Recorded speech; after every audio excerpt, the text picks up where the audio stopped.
এক্ষেত্রে প্রাথমিক এবং মাধ্যমিক, তারপর কলেজ এবং এই স্তরগুলো কবে খোলা হবে সে বিষয়গুলো নিয়ে আজকে একটা বৈঠক হয়েছিল। সেখানে একটা গুরুত্বপূর্ণ সিদ্ধান্ত এসেছে।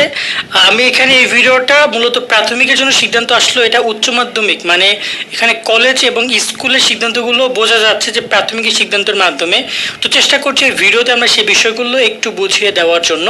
অনেকে আমাদেরকে প্রশ্ন করছে স্কুল কবে খুলবে, অনেকে বলছে কলেজ কবে খুলবে, অনেকে বলছো যে প্রাইমারি কবে খুলবে। তো আমি এখানে আগে প্রাইমারি ব্যাপারটা এক্সপ্লেন করি। এখানে প্রাইমারি নিয়ে আজকে সিদ্ধান্ত এসেছে যে প্রাথমিক বিদ্যালয় খোলার বিষয়ে যে সিদ্ধান্ত জানা গেল, অর্থাৎ আজকে প্রাথমিক বিদ্যালয় গণশিক্ষা মন্ত্রণালয় থেকে মিটিং ডাকা হয়েছিল, বৈঠক হয়েছিল, যেখানে অনির্দিষ্টকালের জন্য কিন্তু অনেক আগেই প্রাইমারি শিক্ষা প্রতিষ্ঠান যেটা রয়েছে সেটা কিন্তু বন্ধ ঘোষণা করা হয়। বাট কবে নাগাদ খুলবে এমন একটা ব্যাপার নিয়ে আজকে আলোচনা হয়েছে। তবে এখন পর্যন্ত তা নিয়ে এখনও কোনো তথ্য জানায়নি সরকার, অর্থাৎ এই সিদ্ধান্ত এই মুহূর্তে আর মন্ত্রণালয়ের কাছে নেই, এখন এটা সরকারি পর্যায়ে চলে গেছে। এবং এখানে তারা বলেছে যেটা গুরুত্বপূর্ণ বিষয়, তবে চলতি সপ্তাহে প্রাথমিক বিদ্যালয় খুলে দেওয়ার চেষ্টা করা হবে বলে জানান প্রাথমিক গণশিক্ষা মন্ত্রণালয়ের সচিব ফরিদ আহমেদ। তো এখানে তারা যেটা বলছে চলতি সপ্তাহে, আমরা যতটুকু জেনেছিলাম যে রবিবার বা সোমবার বা মঙ্গলবার খুলতে পারে, এখন তারা জানিয়েছে যে আমরা চিন্তা ভাবনা করছি প্রাথমিক বিদ্যালয় খোলে, তাহলে স্কুল কবে খুলবে, মানে মাধ্যমিক কবে খুলবে এবং কলেজ উচ্চ মাধ্যমিকটা কবে খুলবে, এই প্রশ্নের জবাবটাও শিক্ষা মন্ত্রণালয়ের দায়িত্বরত কয়েকজন কর্মকর্তার সাথে আমরা কথা বলেছিলাম। তারা বলেছে সবার আগে খুলবে স্কুল প্রাথমিক বিদ্যালয়, প্রাথমিক বিদ্যালয় না খুলে কোনো ধরনের সিদ্ধান্ত গ্রহণ করা হবে না। একটা কথা জানিয়ে রাখতে চাই যে এখানে স্কুলের শিক্ষার্থীরা এবং কলেজের শিক্ষার্থীরা কিন্তু আন্দোলনে উপস্থিত ছিল এবং বিভিন্ন জায়গায় কিন্তু স্কুলের শিক্ষার্থীরা আহত হয়েছে। আমরা দেখেছি একজন শিক্ষার্থী মারাও গিয়েছে, ক্লাস নবম শ্রেণীর একজন শিক্ষার্থী, যার কারণে শিক্ষা মন্ত্রণালয় স্কুল খুলে দিতে মানে ক্লাস 6 থেকে ক্লাস 10 এটা খুলে দিতে একটু সময় নিচ্ছে। এক্ষেত্রে আগে প্রাথমিক খুলে দেবে, তো চলতি সপ্তাহে প্রাথমিক খুলবে যেহেতু তারা চিন্তা ভাবনা করেছে, অথবা শেষের দিকে খুলবে। তো আর যদি সব কিছু স্বাভাবিক থাকে তাহলে আগামী সপ্তাহে স্কুল খুলবে। এখানে একটা কথা বলতে চাই, আন্দোলনের পরিবেশ যে কোনো সময় যে কোনো দিকে যেতে পারে, সেক্ষেত্রে কিন্তু সিদ্ধান্ত পরিবর্তন হওয়াটা স্বাভাবিক। সেক্ষেত্রে সিদ্ধান্ত পরিবর্তন আরও সময় নিয়ে হইতে পারে। সেক্ষেত্রে হয়তো বা দেখা যায় যে তারা আরও বেশি দেরি করবে স্কুল এবং কলেজ খুলতে।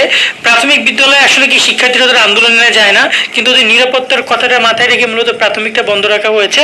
কিন্তু এখন প্রাথমিকটা তারা চেষ্টা করছে তাড়াতাড়ি খুলে দেওয়ার জন্য। এবং এখানে একটা কথা বলতে চাই যে স্কুলের শিক্ষার্থী এবং কলেজের শিক্ষার্থী তোমাদের এবং অভিভাবক আপনাদেরকেও একটা বলবো যে শিক্ষা প্রতিষ্ঠান খোলার ব্যাপারটা নিয়ে আপাতত বেশি চিন্তা না করতে, কারণ এই মুহূর্তে যতটুকু মনে হচ্ছে এটা ব্যাপারে একটু দেরি হবে, কারণ এখনও পরিবেশ ঠিকঠাক হয়নি। এখনও বিভিন্ন জায়গায় বিভিন্ন রকম সংঘাত, এখনও আটক বা বিভিন্ন রকম কারফিউ মানে চলছে, যার কারণে দেখা যায় শিক্ষার্থীরা এতে বিব্রত হতে পারে, রাস্তাঘাটে গিয়ে ঝামেলা পড়তে পারে, যে কোনো সময় যে কোনো কিছু হতে পারে। এখন একটা প্রাণ হয়তোবা কারো কাছে কিছু না হলেও একজন অভিভাবক, একজন বাবা মার কাছে অনেক গুরুত্বপূর্ণ।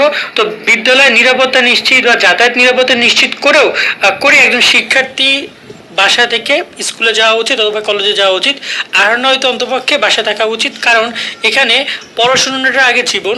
তো কোনো কারণে যদি কোনো শিক্ষার্থী নিরাপত্তা নিশ্চিত না করে সে যদি স্কুল কলেজে যাতায়াত করে, দেখা গেল যে আমরা অনেক জায়গায় শুনেছি কোচিং চালাচ্ছে, অনেক জায়গায় ক্লাস হচ্ছে, অনেক প্রাইভেট জায়গায় ক্লাস করছে তারা, প্রাইভেট বিভিন্ন ইনস্টিটিউটে। এটা কিন্তু খুবই খারাপ, কারণ দেখা যায় পরবর্তীতে বিপদে হয়তো ইনস্টিটিউট কলেজ বা ক্লাস চালু করছে, কিন্তু বিপদে পড়ছে কারা, শিক্ষার্থীরা বিপদে পড়ছে। তো এই যে শিক্ষার্থীরা বিপদে পড়ছে, তারা যে আইনি ঝামেলাগুলো চলছে, এটা তো আর ইনস্টিটিউট বা এখানে টিচাররা কোনো হেল্প করবে না, তারা নর্মালি এখানে তাদের মতো করে তারা কন্টিনিউ করবে। তো এই জায়গায় শিক্ষার্থীদেরকে নিরাপত্তার বিষয়টি অনেক গুরুত্বপূর্ণ বলে আমি মনে করছি। আর এখানে বলছি যে আগামী সপ্তাহে, এই সপ্তাহে কোনো কিছুই হবে না, আগামী সপ্তাহ খুলবে কিনা তা নিয়েও অনেক কল্পনা রয়েছে।